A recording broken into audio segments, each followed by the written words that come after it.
महाराज जी, आपके चरणों में कोटि कोटि प्रणाम। महाराज जी, लोगों के अनुचित व अपमान जनित व्यवहार से अत्यधिक क्रोध आता था, जिससे मन अशांत हो जाता है। क्रोध ना आए उसके लिए क्या करूं? क्रोध से कैसे जीतूं? देखो, हम अध्यात्म का यहाँ सत्संग होता है, अध्यात्म का उत्तर है। व्यवहार भी अध्यात्म स्वरूप ही करने के लिए हम ये समय देते हैं। हमारे यहाँ व्यवहार की कोई सत्ता नहीं है, व्यवहार को भी भजन बनाना है, इस भाव से यहाँ संग होता है। इसलिए यदि अध्यात्म में थोड़ा भी आपको ज्ञान है तो हमारी बात समझ में आएगी, अन्यथा नहीं आएगी। अगर नाम जप नहीं करते हो, अच्छे आचरण से नहीं चलते हो, तो हमारी बात बिल्कुल समझ में नहीं आएगी, क्योंकि ये अध्यात्म की वार्ता है। पहली बात ये कि जन्म जन्मांतरों से हमारे कर्मों का एक समूह एकत्रित है, जिसे संचित कर्म कहते हैं। उन संचित कर्मों से दो विभाग करके हमारे इस शरीर की रचना हुई है, कुछ शुभ कर्म और कुछ अशुभ कर्म। अब जब से शरीर रचा गया और जब तक ये शरीर रहेगा तो इनका क्रम चलता रहेगा, शुभ कर्म और अशुभ कर्म का। हमें ऐसे व्यक्ति मिलेंगे जो कभी सुख पहुंचाएंगे, ऐसे व्यक्ति मिलेंगे जो कभी दुख पहुंचाएंगे, ऐसी वस्तु मिलेगी जो कभी सुख पहुंचाएगी, ऐसी वस्तु मिलेगी जो कभी दुख पहुंचाएगी, ऐसे रिश्ते बनेंगे, ऐसे संतान होंगे, ऐसा व्यवहार होगा जो कभी सुख पहुंचाएगा, कभी दुख पहुंचाएगा। क्योंकि मेरे कर्म दो ही प्रकार के हैं, शुभ और अशुभ। आप समझ लो, ये मेरे कर्म का परिणाम होगा। जब कोई मेरे सामने आकर मेरे साथ अभद्र वार्ता करेगा, दुख देने वाली चेष्टा करेगा, वो मेरा कर्म होगा, उसका कर्म नहीं। पहले ये बात माननी है। अब वो मेरे कर्म को निपटाने के लिए आया है, सायोगी है। जो मेरा कर्म निर्धारित किया गया दुख भोगना, वो शाम जैसे कोई एक है, मिलता है कि हृदय रो पड़ता है, उसके प्रेम में, उसके व्यवहार में आनंदित हो जाता है। एक है, हृदय जल जाता है कि भगवान कभी ऐसे आदमी को मेरे सामने मत लाना। तो रूप तो दोनों उसी के द्वारा भेजे गए थे। एक के द्वारा मेरे अशुभ कर्म का नाश कराया गया और एक के द्वारा शुभ कर्म का। शुभ कर्म का नाश हुआ सुख भोग के और अशुभ कर्म का नाश हुआ दुख भोग करके। पहली बात, अध्यात्म किसी की निंदा करने का राइट नहीं कि आप जो है किसी की निंदा करें। आपकी जो निंदा हो उसे सह जाएं। अध्यात्म का उपदेश, व्यवहार इसे बर्दाश्त नहीं करेगा। और परमार्थ का और ऊंचा स्थान, तुम हमें गाली दोगे, हम तुम्हारा मंगल मनाएंगे। तुम हमारा अनिष्ट करोगे, हम तुम्हें सुखी करेंगे। हमारा अनिष्ट करोगे, हम तुम्हें सुखी करेंगे। अध्यात्म का जहां प्रश्न कर रहे हो, एक अध्यात्म मार्ग के पथिक से प्रश्न कर रहे हो। दूसरी बात, हमारे प्रभु सबके हृदय में ईश्वर रूप से विराजमान है। ईश्वर जो सबका शासन करता है। जैसे जो दुष्ट स्वभाव के लोग संसार का विनाश करना चाहते हैं, अस्त्र भी हैं, शस्त्र भी हैं और उनके पास सामग्री सैनिक भी हैं, पर वो कर पाते हैं क्या? उतने ही को मार पाएंगे जितना मारना है। विनाश लीला में जितना उनको दिया गया उतना ही कर पाएंगे, इसके आगे नहीं कर पाएंगे। ईश्वर सबके बैठा हुआ है हृदय में। तो वो जो ईश्वर हृदय में बैठा हुआ प्रेरित करके मेरे सामने दुखद परिस्थिति की, तो हम उसके बच्चे हैं, वो हमारे सामने क्यों करेगा ऐसा? है कोई मंगल विधान। जैसे मां अपने बच्चे को ऑपरेशन कराने ले जा रही है, बच्चा सोच रहा है मां कितनी कठोर है, जबरदस्ती हाथ पकड़ करके बंधवा करके डॉक्टर उसे चीरा लगा रहा है, तो वो मां को भले कोस सकता है कि ऐसे व्यक्ति को सौंप दिया, लेकिन आंतरिक वो अज्ञान के कारण ऐसा सोच रहा है मां बड़ी कृपालु है, पैसा देके डॉक्टर से चीरा लगा के उसे स्वस्थ करना चाहती है। उस फोड़े को, उस मल को बाहर हटाकर वो निर्मल स्वस्थ करना। ऐसे ही मेरे भगवान मेरे किसी पाप कर्म रूपी फोड़े का ऑपरेशन करवा रहे हैं।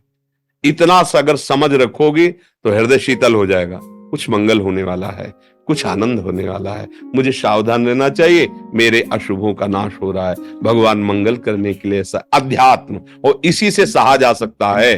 अगर अध्यात्म में चलना है तो अंदर अगर सोचो कि इसके आगे वो बढ़ जाएगा, तो ईश्वर है, आप और उसके बीच में ईश्वर है जिसकी आप आराधना करते हो। ऐसा कभी नहीं होने देगा। उतना ही होगा जितना विधान है। जो विधान है वो मंगल भवन के द्वारा किया गया, इसलिए मंगल हो ही नहीं सकता। हमारी सोच के कारण मंगल लग सकता है, क्योंकि हमने जो मंगल माना है उसके खिलाफ हो सकता है, लेकिन उसने जो मंगल निर्धारित किया है उसके खिलाफ नहीं हो सकता है। इसलिए मुझे अपनी रुचि को उनकी रुचि मिलाना चाहिए। जोई जोई प्यारो करे सोई मुझे भावे। अब इतनी बात समझ जाओगे तो अंदर से महात्मा बन जाओगे, बाहर से चाहे स्त्री शरीर हो, चाहे पुरुष शरीर हो, चाहे गृहस्थ हो, चाहे विरक्त हो। अगर ये समझ नहीं है तो फिर नहीं, फिर तो ये सब चल रहा है, झगड़ा, रिपोर्ट, लाठी डंडा, ये सब ऐसे कह दे कि कोई ऐसे तो पूरे जीवन में भ्रमण करते रहे हैं। हमारे प्रारब्ध को भुगाने के लिए भले कुछ कोई, अन्यथा किसी की ताकत नहीं। ऐसे बैठे थे, सैनपुर है गंगा किनारे, सैकड़ों सांप वहां, सैकड़ों वर्ष पुरानी तपोभूमि, ऐसे मतलब 90 बीघा 100 बीघा का तो केवल बगीचा है, और इसके बाद ऐसी भूमि, पुराने पुराने सांप ऐसे जैसे ऐसे बैठे से बगल से निकला, देखा उसकी आवाज निकलती है जैसे किंग कोबरा, बड़े सांप होते ना, उनकी श्वास की आवाज। तो ऐसे देखा सांप, तुरंत निश्चय, अगर इसे काटना है तो तुम कहीं भाग के जाओ, काट लेगा। नहीं काटना है तो चुपचाप बैठे रहो, मंत्र जप कर दो। है विधान तो तू भाग के जा, कहां भाग के जाएगा? नहीं है तो कुछ नहीं करेगा, कहीं भी पक्का। ये कोई मतलब ऐसी प्रवचन की केवल बातें नहीं, अनुभूत जीवन की बातें कह रहे हैं। और ये अज्ञान ही है कि कोई हमें सता रहा है। मेरे प्रभु के सिवा कोई दूसरा नहीं है।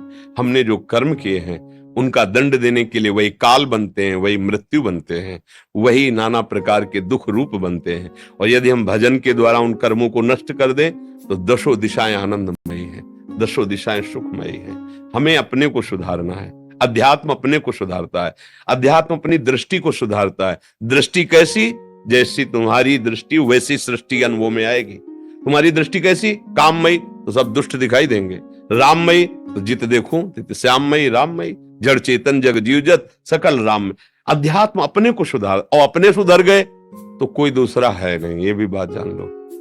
एक ही परमात्मा तत्व ऐसे भास रहा है जैसे 1 लाख घड़े रख दिए जाए और उनमें सूर्य का प्रतिबिंब पड़ रहा, तो 1 लाख सूर्य नहीं हो गए, एक ही सूर्य है, वो 1 लाख दिखाई दे रहा है। और घड़े 1 लाख फोड़ दो तो सूर्य का कुछ हानि हो गया क्या? नहीं। ऐसे ही ये सब घड़े हैं अपने लोग, उनमें भास रहा है वही एक परमात्मा। उसका न कभी मरण है न कभी जन्म, और वही तुम्हारा स्वरूप है, तुम्हारा ये स्वरूप नहीं है। तो अध्यात्म के बल से, नाम जप के बल से ऊपर उठो, और ये दुख सुख लाभ हानि मान अपमान, इस पर विजय प्राप्त करने के लिए अवसर मिला है। पर मनुष्य इतना विषयों में पतित हो गया कि ये बात उसके समझे में नहीं आती कि जीतने के लिए मिला है।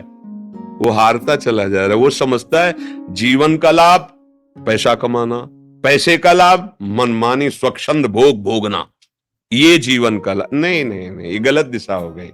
जीवन का लाभ धन कमाओ, ठीक है, सबको सुख पहुंचाओ, परिवार को, अपने आए हुए अतिथि जनों को, उचित अपने शरीर को, और धर्म पूर्वक विषय भोगो और भगवान का भजन करो, भगवत प्राप्ति हो जाएगी। पर कहां कोई सतमार्ग पर चलना चाहता है? छोटी छोटी बातों में हम अपने पूज्य जनों का अपमान कर देते हैं, यहां तक इतना क्रोध आ जाता है कि हत्या कर देते हैं, और फिर यहां जेल भोगते हैं, फिर नरक भोगते हैं। इसलिए सावधान रहें।